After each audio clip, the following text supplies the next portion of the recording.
Magandang umaga, Pilipinas. Narito ang ating weather update para sa araw ng Linggo, 8 June 2025 at sa mga susunod na araw.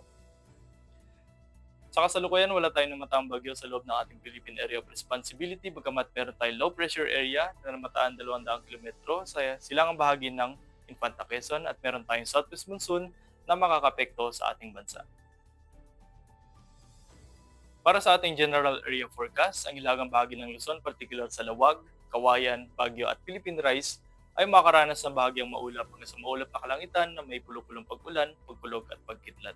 Habang nalalabing bahagi ng Luzon naman, particular sa Angeles, Metro Manila, Legazpi, Lipa, Calayan Island at Puerto Princesa, ay makaranas ng maulap na kalangitan na may kalat-kalat na pag-ulan, pagkulog at pagkidlat na dala ng ating low pressure area at southwest monsoon.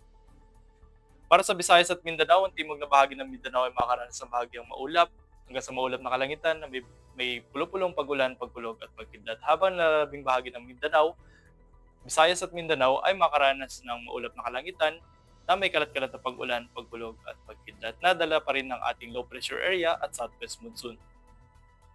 Para sa ating 3-day weather forecast, ang Metro Manila ay makaranas ng maulap na kalangitan na may kalat-kalat na pag-ulan, pagkulog at pagkidlat. Ganon din sa Cavite, Angeles, at Lipa.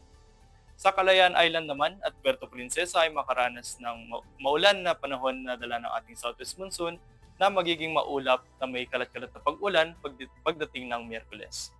Para sa Philippine Rice at Lapu-Lapu ay makaranas ng maulap na kalangitan na may kalat-kalat na pag-ulan, pagkulog at pagkidlat. Para sa Davao naman ay makaranas ng bahagyang maulap hanggang sa maulap na panahon na may pulupulong pag-ulan, pagkulog at pagkidlat. Para sa Zamboanga, ang Zamboanga ay makakaranas ng maulap na kalangitan na may kalat-kalat na pag-ulan, pagkulog at pagkidlat na magiging bahagyang maulap hanggang sa maulap na panahon na may pulupulong pag-ulan pagdating ng Miyerkules. Para sa ating astronomical information, ang araw ay ganap na sumikat ng 0526 at lulubog sa ganap na 1824.